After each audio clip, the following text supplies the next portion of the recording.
Bonjour maître. Alors je sais d'ailleurs qu'avec vos collègues tout à l'heure, vous avez reçu les encouragements de votre président, maître Maurice, et que c'est toujours, même si c'est un exercice auquel vous êtes habitués, ici c'est différent. Alors je voudrais juste rappeler que vous avez prêté, vous, serment au barreau d'Irlande en 2009, où vous avez exercé 1 an avant de prêter serment en 2012, donc au barreau de Paris. Vous êtes spécialisé en droit de la famille, en droit pénal de la famille, et vous avez aussi suivi, ce qui vous amène sans doute aussi ici, une formation en droit des étrangers. Et vous, aujourd'hui, vous avez choisi de défendre la cause d'un jeune homme, Ibrahim Halawa, détenu en Égypte pour avoir, lui, participé à une manifestation. On vous écoute. Le 17 août 2013, Ibrahim Halawa, âgé de 17 ans, est arrêté au Caire avec 493 autres personnes. C'est la journée de la colère, 3 jours après le massacre de la place Rabia. Ibrahim est arrêté dans une mosquée où il s'est réfugié avec d'autres manifestants anti-gouvernement. Pourquoi? Pour avoir protesté contre le coup d'État militaire et le retrait forcé du président Morsi. Pour avoir fréquenté des partisans du président déchu. Et pour avoir cru qu'il était possible d'exprimer son opposition dans l'ère post-Moubarak dans une Égypte plus libre que celle de ses souvenirs d'enfance. Il n'avait pas mesuré les conséquences. Il n'avait pas imaginé qu'on allait lui opposer des faits de meurtre, terrorisme, usage d'explosifs, dégradation de biens publics, et qu'il allait passer plus des 3 prochaines années de sa vie en détention provisoire. Pour quelle raison ai-je choisi de vous parler d'Ibrahim, alors que mon confrère, Mathis Bellussa, vous a déjà évoqué l'affaire de Mahmoud Hussein l'année dernière? Parce qu'Ibrahim fait partie des 40 000 prisonniers d'opinion, 40 000, incarcérés en Égypte depuis juin 2013. Pourquoi? Pour avoir osé exercer son droit à la liberté d'expression, pour être partisan réel ou s'opposer des frères musulmans, et pour s'être opposé au gouvernement. Mais chaque personne détenue arbitrairement mérite que son histoire soit portée à votre connaissance. Bien que les profils d'Ibrahim et de Mahmoud se ressemblent, je plaide la cause individuelle d'Ibrahim. C'est ma manière de manifester contre les arrestations et les détentions de masse, et surtout contre les procès collectifs.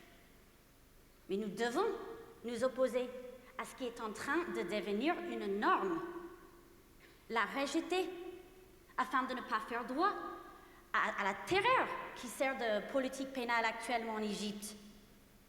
Même si cela signifie revenir devant vous tous les ans pour signaler les abus et les absences de garanties procédurales en Égypte. Et même si cela implique de plaider 493 fois, 529 fois ou 683 fois de suite dans l'intérêt de chaque personne concernée. J'espère que lors de la prochaine édition de ce concours, un confrère aura le bonheur de vous informer qu'Ibrahim a été libéré et qu'il n'aurait pas connu une incarcération aussi longue que celle des 4 de Guildford, des 7 Maguire et des 6 de Birmingham, condamnés à tort et libérés après plus de entre 15 à 17 ans d'emprisonnement. Mais qui est Ibrahim Halawa, me demanderez-vous? Né en Irlande, d'un père, imam à Dublin, encore mineur, il est arrêté par balle. J'étais blessé en cellule, sans accès possible aux 2 remèdes nécessaires, le médecin et l'avocat. Pour le reste, mais il m'est impossible de vous répondre de manière satisfaisante. Personne n'a accès à cet homme. Les seules informations que je suis en mesure de vous fournir proviennent des revues de presse, des courriers qu'il a écrits à des membres de sa famille et qu'il a réussi à faire sortir clandestinement de sa prison. Mais rien d'autre. Comme s'il avait disparu de la surface de la Terre. Pendant 3 ans,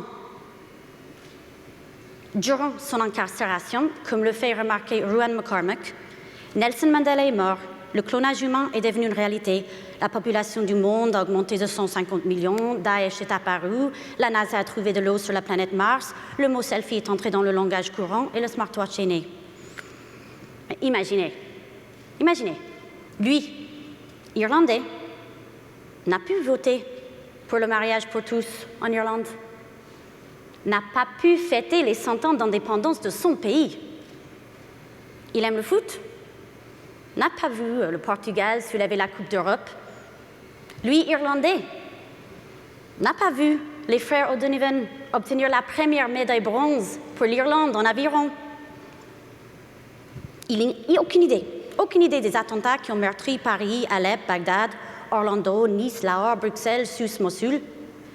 Il ne sait pas non plus que ses idoles, Bowie, Prince et Mohamed Ali, sont décédés.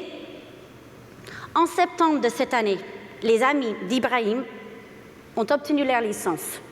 Ibrahim, lui, n'a pas reçu de diplôme. Comme il a écrit, la prison a été son université.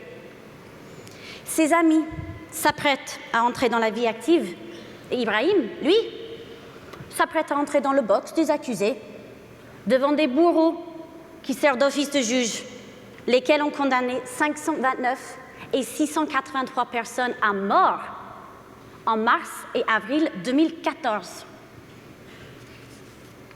Ces simulacres de procès sont évidemment marqués par le non-respect au droit au procès équitable, parfois même par l'absence des accusés, l'ignorance des faits qui leur sont reprochés, l'absence d'accès à un conseil et l'inexistence d'une véritable défense.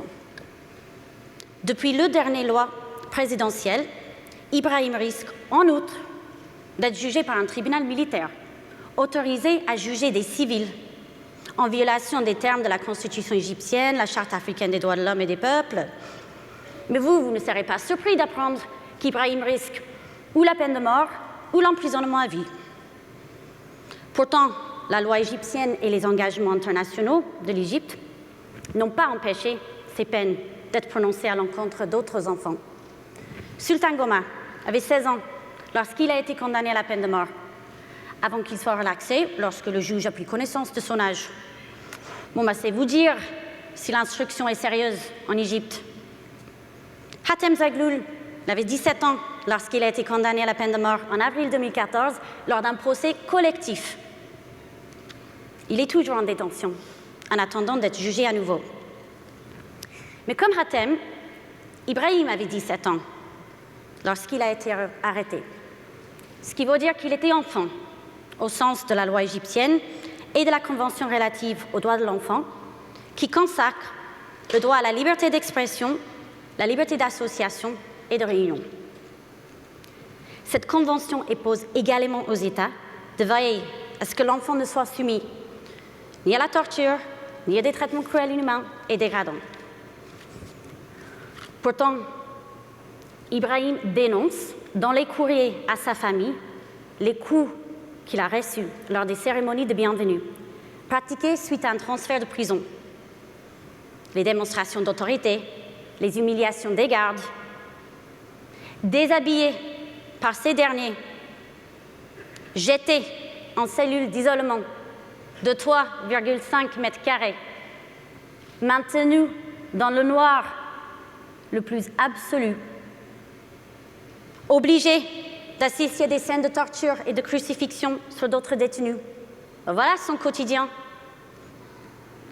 L'intégralité des conventions internationales ratifiées par l'Égypte et le droit interne égyptien prévoit que tout enfant a le droit à ce que sa cause soit entendue dans un délai raisonnable selon un procès équitable.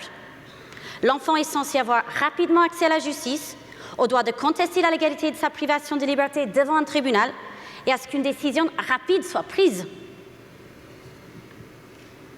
Ibrahim n'a toujours pas été jugé. 1175 jours après son arrestation. Il n'a pas pu contester la légalité de sa détention. Son procès est renvoyé systématiquement plus de 14 fois, sans qu'on lui accorde la parole à lui ou un conseil. Ces textes, comme tous les principes élémentaires de justice, restent lettre morte pour Ibrahim et les milliers d'autres personnes arrêtées comme lui. Mais l'Égypte fait fi des demandes du Parlement européen, comme de celles des Nations Unies, et continue d'agir avec impunité. Mais je m'associe à leur demande. Je demande la libération immédiate et inconditionnelle d'Ibrahim. Et j'espère que sa libération pourra intervenir peu après ce concours, comme cela a été le cas de Mahmoud. Et à défaut, il faut espérer que les autorités égyptiennes garantiront enfin un jour à Ibrahim le droit à un procès équitable, et ce dans un délai raisonnable, pour qu'il puisse sentir à nouveau la pluie, le froid et la brume de son Dublin natal, ou contempler l'Atlantique en haut des falaises de Moher, déguster un fish and chips, jouer au foot, entamer ses études, vivre, tout simplement.